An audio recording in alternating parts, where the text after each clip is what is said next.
मेरे साथ मेजर मोहम्मद अली शाह भी इस वक्त जुड़े हुए हैं। मेजर शाह, इजराइल ने एक बात साफ कह दी है कि रफा के आसपास रेजिडेंशियल इलाकों में मौजूदगी है इन सभी हमास के टेररिस्ट की।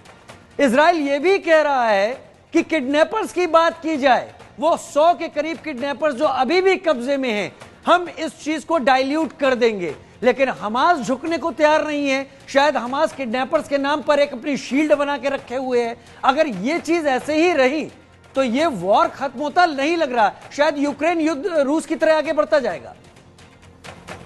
बिल्कुल राजीव जी, आपने बिल्कुल सही बात करी है और यही बात समझने की दो तरफ से कोशिश होनी चाहिए, हमास की तरफ से भी और इजराइल की तरफ से भी। जो होस्टेजेस, जो बंदी हमास ने बना के रखे हुए हैं, वो उनको छोड़ने चाहिए। सबसे पहले तो उनको ये लग रहा है कि वो छोड़ देंगे तो उनके पास कुछ नेगोशिएट करने के लिए रहेगा नहीं। और अगर आप कह रहे हैं छोड़ देंगे तो इंटरनेशनली प्रेशर फिर इजराइल पर भी पड़ेगा। बिल्कुल, जी हाँ, इंटरनेशनल प्रेशर इजराइल पे बिल्कुल पड़ेगा। और अगर वो बंधक छोड़ दें, एक चांस लेके देखते हैं। वो अगर चांस लीजिए, जिंदगी में चांस लेने पड़ेंगे, तो उनको वो बंधक सबसे पहले तो छोड़ देना चाहिए। जब वो छोड़ देंगे, हो सकता है, गारंटी नहीं है, गारंटी तो किसी चीज की नहीं है, मगर हो सकता है इससे इजराइल पे या तो प्रेशर पड़े या अंदर से ही उनकी आवाज आए। हो सकता है ये जंग इस तरीके से रुक सकती है। अगर जब तक हमास बंधक रखेगा, कोई इसका हल नहीं है।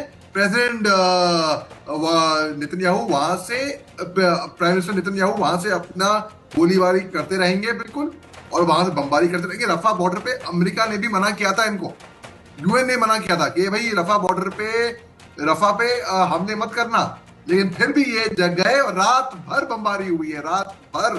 तो वहां के लोग बिल बिलाते हुए, तड़पते हुए, कैसे खून से लिथड़े हुए, खाक में नहलाए हुए, तो कैसे निकले वहां से, वो बहुत ही मुश्किल है। तो वहां पे आगे खाई पीछे कुआ, यहाँ पे दोनों तरफ से है।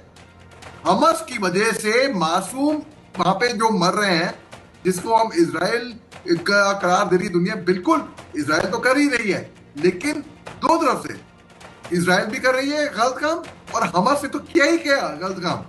तो इसमें खामियाजा कौन भुगत रहा है? मासूम बच्चे, खवातीन, बुजुर्ग, सिविलियंस, मजलूम, मजबूर, लाचार लोग इसका खामियाजा भुगत रहे हैं। और यही चीज हमास जो है, जो एड आता है, ये हमास लूट लिया था एड, जो फिलिस्तीनियों के लिए एड आ रहा है। अब इसलिए फिर इजरायली लोग इसको मना कर रहे हैं। इजराइल का एक कंजर्वेटिव ग्रुप है, एक जिनके ऊपर एक एक्शन का भी हुआ है।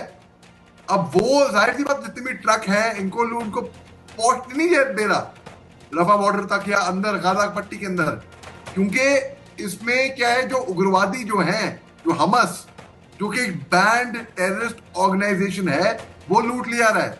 तो ये बात मेज पर बैठ के कब डिस्कस होगी? ये होगी नहीं ऐसे तो। रूस और यूक्रेन का जंग कितना टाइम हो गया? 2.5 साल हो गए तकरीबन। हम चले जा रहे हैं। तो आपने बिल्कुल सही फरमाया, ये भी ऐसे ही लंबा खिंचने वाला है। फिर ऑलरेडी ये 100 साल से लंबा ये जो खुचा हुआ है, बीच में सीज फायर हुए, टेम्परेरी सीज फायर हुए। अगर ये रुकता भी है तो बदकिस्मती से मेरे को ये कहना पड़ रहा है कि ये एक टेम्परेरी सीज फायर होगा, और जो जहर अंदर पहुंच जा चुका है दोनों तरफ से, फिलिस्तीन और इजराइल की तरफ से, वो बहुत लंबे वक्त, 3 जनरेशन तो लगते हैं। आप देखिए, आज तक भी 1947 हिंदुस्तान को ही देख लीजिए आप, पार्टीशन के जख्म अभी तक गहरे थे, जख्म भरे नहीं है उसके। सही कह रहे हैं आप। हाँ, 3 पीढ़ियां लगती हैं वो जख्म भरने में। बिल्कुल, यहाँ पे तो बहुत बुरी तरह के तबातोड़ हमले हुए हैं। चलिए मैं बड़ी खबर का रुख कर लेता हूं। आपने बहुत बात कही ऐसी जो कि दिलों तक चुभेगी, कि जख्म बहुत पुराने हैं और वो अगर भरे ना जाए तो घाव ताजा रह जाते हैं, और शायद यहां भी ताजा रह जाए।